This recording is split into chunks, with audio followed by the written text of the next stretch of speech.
Bulelani Ndzuzo.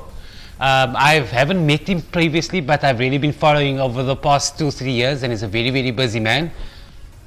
Mr. B, how are you doing? I feel a little bit fit after that exercise. Oh, were you doing it in the background? Yeah, I was doing it. Did you burn the calories you need to? Can't you see the biceps? How are you doing? I'm very good, man. Thanks for joining us, Thank dude. you. It's your first time here, right? It's my first time. Nice. Okay, cool. And in Afrikaans, I'll say as a... Oh, maybe it's my Afrikaans name. Yeah. Yeah, it's a great pleasure to be here. Cool, man. What's keeping you busy, dude? So many things. Let's hear. I'm actually busy with a documentary in collaboration with Timmers from the Wednesday. Yes. And I can't give all the details now because you are very mysterious. Yeah. But anyway, it's basically about the scenes of Mbekweni. That's the title. Nice. I just wanted to navigate the drinking patterns of young and old people in Mbekweni. Also putting in reference the black and white community. You know, I wanted to navigate why is it that they drink the way they do versus the black community over drinking the way they do. So those are some of the elements that I'm covering on the documentary, and I'm busy with the production research. Nice, man. Before we get into what you're really doing, what's the background? Born and bred Paul, Mbekweni, all life, primary school, high school? So I went to Wellington High. Nice. And I think for someone who came from a background where my father was, I will call it in isiXhosa, ikhuzu. What does that mean? Plain scale, not a big. Okay. What's that word? Ikhuzu. Ikhuzu. Yeah. Okay, cool. So I came from that kind of background, and you know there was always an expectation that you're not gonna become anything. So I was always driven to actually stand out and rise from where I'm coming from. You know. And growing up, I always wanted to be on TV. Yeah. Knowing that I'll actually create content for TV. And Yeah. So I started a short multi-camera course at UCT TV, and that's where the opportunities open. You know, I always say that we create opportunities ourselves instead of waiting in a corner and wait for opportunities to come. Yeah. So yeah, that's a little bit about myself. Thanks. Okay, cool. Just quickly, so of course, why filmmaking? Why are we in the filmmaking industry? Sorry, I think I pressed something wrong now. Just a mic. No, it's on. D, I have it on. So Why film industry? So why? I feel like telling stories is what I've always wanted to do. Yeah. And not only just telling stories, telling local stories. You know, I feel like Mbekweni has so much potential. You know, to an extent that so many young people rose from Mbekweni. You know, and I always say that we should make Mbekweni rise again. Yeah. And also, I think one of the reasons why I want to tell stories is because there's so many unique and affectionate stories in Mbekweni. You know, I was just chatting to Luvo Manyongo yesterday, and just asking him, how do you feel after everything that happened? You know, that is a story that everyone wants to hear. You know, that is a story of a champion in Mbekweni that put us on the bar. You know, so storytelling. Not just a champion, Olympian. Yeah, Olympian. So storytelling, I feel it's the way to go, and Yeah, right. I want to be in that space. I want to give young people, old or young, a platform to actually be able to let me tell their stories. Yeah. So yeah. That's Yes, I mean, also I look at your CV, or let's call it what's on your list of things that you do. You're entrepreneur. I want to chat a bit about that. Of course, the filmmaking as well. And then you also had a cool opportunity to go to the Queen of Mzansi set. I want to hear about that as well. Yeah, what's it like explain to people that don't know Mbekweni and people that don't live in Mbekweni, what's it like growing up in Mbekweni, and why the love for Mbekweni? Growing up in Mbekweni, from my personal experience, is it hasn't been a quite easy road, because Mbekweni is perceived as this rough, rumble, tumble community where you will get killed if you don't know anyone, you know. But I think I gained the respect of the community through the work that I do.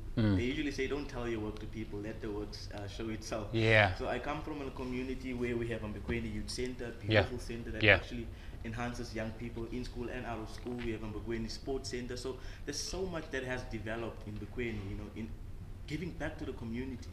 So being in Mbekweni, for me, I don't think I'll ever come to Paarl or stay around. I want to be in Mbekweni because I've grown there, and I want to map it out. Now the book that has just been published The Origins of Bekweni. I Nice. think you should read it too. Wow, who wrote that? Where did you get the book? The late Dr. Dima Kabanyana, All right. and in collaboration with my uncle Myles Ndzuzo, who's the co-author. Wow. It basically just maps out the history of Bekweni, you know, how Bekweni was like before apartheid. Jeez, after that would be apartheid, so you know. interesting. And I also think that I will incorporate that book into my documentary because I feel like there's so much rich content that I can get out of it. You know? Yeah. So Bekweni is the new Paul. Yeah.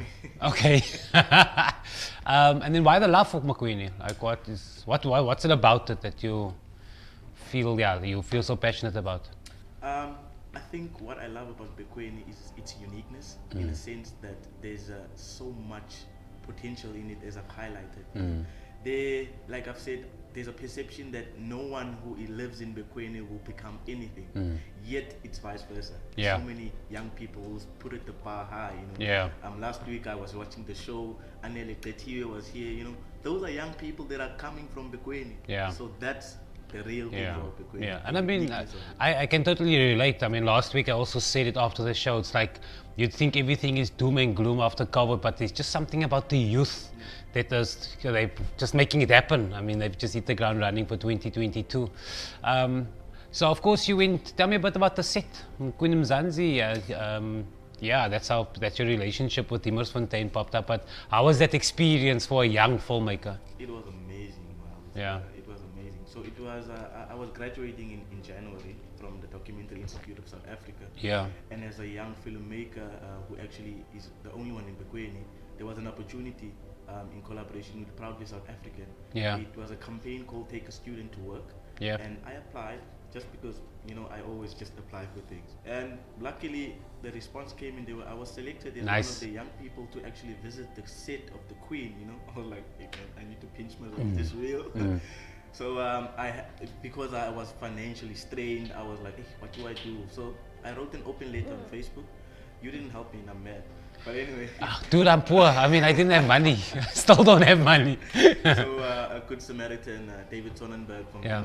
Immersfontein reached out to say that, listen, dude, I'm going to pay for your accommodation and transport. Come and see That me." is so You nice. know, so I went to the Queen set, you know, as a young person watching the likes of Generations and looking at Connie Ferguson all these years. I stood in her set and I was with her. You know, she's such a humble person. You know.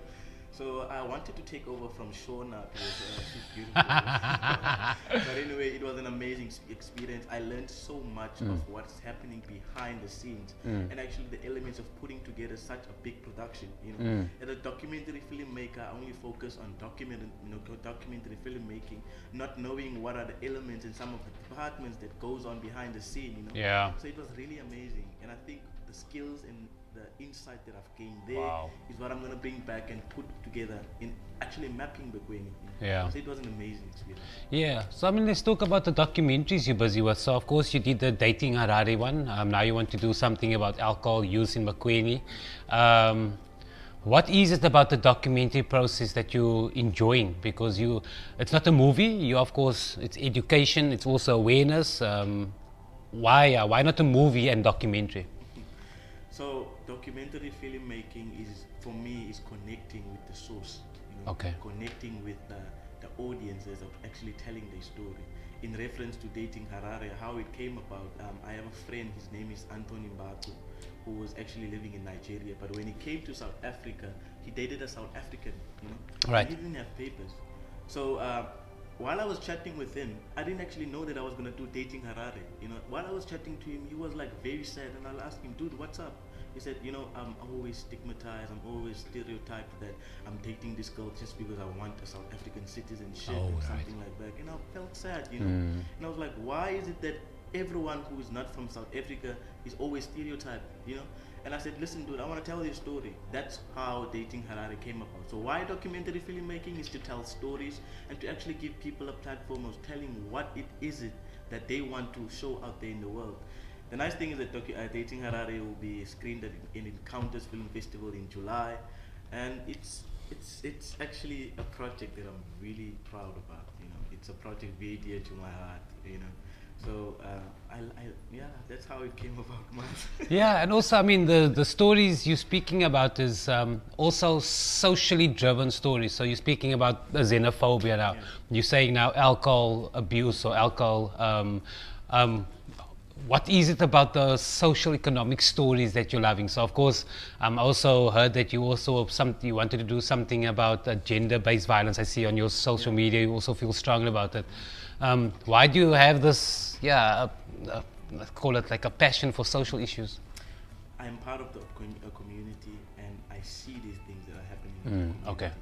But to some extent, there was a time where I couldn't do anything about it, because I couldn't be the guy to step up when someone who's beating a girl and say, "Hey, don't beat him up. He'll beat me up too. Look at me, I'm Yeah. tiny." Yeah. But I knew that with the skill of storytelling, I can actually put in my skills and tap that gap of actually saying that it's not about me not doing anything. I'll tell the story. That's what I want to do. So I think that's the one thing that has always driven me to actually be a storyteller. Now I'm actually trained as a radio presenter with Radio Casey. Nice. And I was talking to the chairperson last week saying that, mini audio documentaries is something that I also want to highlight within the radio communities. I feel like mini documentaries should be told on radio, audio documentaries. So that's something that I'm working with Radio Casey. Storytelling is where I want to grow in. There's nothing else I'm going to do, So I want to grow into this passion. I want to take over the show. I want to be Myles. I want to do everything. So I love it. As long as you pay my school fees, dude, you can take over anytime, and everything you can take over. So what's happening with 2022? 2022, I'm reviving the Braai Cafe project. Yeah, let's talk about that. I mean, I know you No. I know you started in pre-COVID. Yeah. It was in pre-COVID, so we can talk about it. So I know there was initiative in Mokweni for the Braai Cafe, and of course COVID happened, so things. What is the concept behind it? So my mother is an informal caterer. Growing up, I've always been helping my mom do catering and everything. Nice. So I had a skill of actually braai. So when I reached out to NYDA for funding, one of the coordinators said to me, "Listen, there's a concept called the Braai Cafe. We want to franchise it in Western Cape." Okay. So I was one of the young people who actually grasped it and went with it. Yeah. I said, I want to represent Bekweni. I want this project to come to Bekweni. But of course, it happened during COVID. And as young people, it was a cooperative. We were 5. Not everyone has the same idea. 100%. Business, and I also want to give this to people who want to start businesses with friends. Never start businesses with friends. It always backfires. Okay. So that's how it came about. Yeah. And of course, there was a whole lot of hiccups with the project, and it ended. COVID had a big impact on it, and it closed down due to many reasons which I can't actually disclose now. But this year I want to try and revive it, because the community has been reaching out saying that, you brought a concept to us, we didn't get to hug it, we didn't get to feel it, and it closed down. We want you to help you bring it back. Nice. So that's something that I want to continue doing this year. If I need to make a documentary about it, trust me, I will. Yeah. So that's the space of the Braai Cafe. All right. Other than that, I'm excited about this coming project. Okay. That you can't tell me anything about? Yeah. I'm going to try and tell you all. So, yeah, Myles. Braai Cafe is something that's very dear to my heart. I'm actually really sad because some people think I failed. Yeah. But I wouldn't say that I failed. Yeah. Because when I fell, I sat down instead of standing up. And I sat down and I asked myself, why did I fail? Yeah. So I think I'm navigating those patterns now, trying to rectify the wrongs and moving forward, because I'd like to think that I'm a role model in my community. No, but I think you are. I don't think you like to think. I think you are, because you're doing a lot of things that youth would probably want to get involved in. And I mean, you're talking about failures. So I mean, sometimes you make decisions that are failures, but for me, it's like more a lesson, because if you do it twice, then you, of course, dumb. But I mean, it's the lessons you learn from it. So when you're sitting down and thinking, what can I do differently? It's those lessons. Okay, so we have a Braai Cafe. We've got a project going that you can't tell me anything about. Anything else? Well, I want to focus on this radio production internship. Okay. Busy with Radio Casey. Right.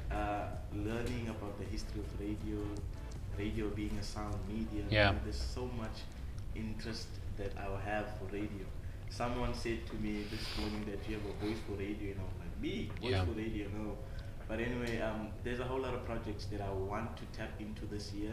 And because of all these resources that just came in from left, right, and center, with people wanting to support me, you know, I That's appreciate so cool. that so much. You know. So I want to be able to give young people a platform where they will excel, Yeah. and not necessarily me being the one who makes them excel, but giving them a platform where they'll tell stories, Yeah. and also sharing opportunities. We need to adopt. Sharing opportunities. Okay. In my area, we don't share opportunities. When you have an opportunity, you're like, no, I'm not going to show it to him because he's going to be more than me, you know. But sharing opportunity to an extent that you have to reserve yourself when you see that this opportunity is not for me, there's someone else, you know. Yeah. Someone said, you should have been in an office now, Yeah. long, have money, and I'm saying, no, that wasn't for me. Maybe Yeah. that opportunity was for someone else, and I shared it to him. Yeah. Now look where they are. Yeah. The minute they come back and say that, thank you, Bulelani, for that, it makes Yeah. me, you know. Yeah. So that's the plan for this year. No, dude, I can feel the passion. Okay, I've got 3 questions for you quickly. You have supper with 3 people. They can be dead or alive. Who's going to be at your table? Solomon Wayne, Okay. David Sonnenberg, and you, because I like you. Okay, cool, thanks. If you had a billboard up, Burger River Boulevard, everybody's driving past, Bulelani's face there, there's a speech bubble. What you want to tell the world on that billboard? Make Mbekweni great again. Okay, nice. Right. Because Mbekweni should be a tourism destination too. Yeah, I mean, there's a lot of opportunity for that as well. Pinch myself moment. So the moment in your journey when you say, wow, Bulelani, this is really happening to me. Oh, there's so many. Let's keep that to us. Is it? Okay, cool. What are you telling the kid in Mbekweni, in different areas, that's watching this, to follow their dreams and their passions? What are you telling them? Procrastination will never get you anywhere. When Okay. you want to do something, wake up and do it. Standing in a corner feeling sorry for yourself is not going to help. Standing in a corner crying, saying, hey, I want help, I want help. Go out there and seek for help. Go out there and make your dreams happen. Don't listen to what people say, because people will say things that wants to crack you down. But you know what? Open your ears so that it comes here and gets out here. Be the person that you've always wanted to be. Shine, man. Just shine. Did you know I'm going to ask you that question? Because that sounds rehearsed now. Did you know? They usually say I'm a motivational speaker. Wow, but that was good, dude. Like, you didn't even breathe in that sentence. That was so good. I think I've always wanted to say it. I've always wanted to ensure that another young person who's feeling low to be revived, you know. I always wanted to be that person that when you see me, you smile for no reason because you know there's hope. But when you send the title says, giving hope to the hopeless, they gave hope to me. And look where I'm at now. So I want to give that platform to someone else to say that you have what it takes and the world is your oyster. Yes, motivation station, dude. What's happening, huh? That is so good. I told you I'm going to Yeah. take the oyster. That's so good. Dude, thanks so much for joining. Thank you, Myles. I think we must have some motivation station from you every time in the show. That I think, Motors, fire, food. yeah, no, you were natural. You were natural. That was so good. I mean, please, no, awesome, dude. Yeah, guys, that is Bulelani Ndzuzo. Where can we watch stuff of you? Where? So on Facebook, I'm Bulelani Ndzuzo. On YouTube, I'm Bulelani Ndzuzo. On Instagram, I'm at Bulelani Ndzuzo. I'm also on TikTok where I share most of my videos at Bulelani Ndzuzo. So that's where I'm at. I think I'm all over. Yeah, but can we watch any of the documentary, some of your creations? I can't let you watch my first documentary up until it's screened. It is uploaded on Facebook, but I can't share it for people to see because they're not going to pay. All right, okay. But yeah, it will be screened on Encounter Film Festival, and after that, I will have a public screening in Mbekweni and around Cape Winelands for anyone who wants to come and watch it. You'll be invited, don't worry. Thanks for joining. That was so cool. Thanks, Myles. Yeah, Bulelani Ndzuzo, go see where he's at on the creative, doing filmmaking and. Yeah, so guys, thanks for joining.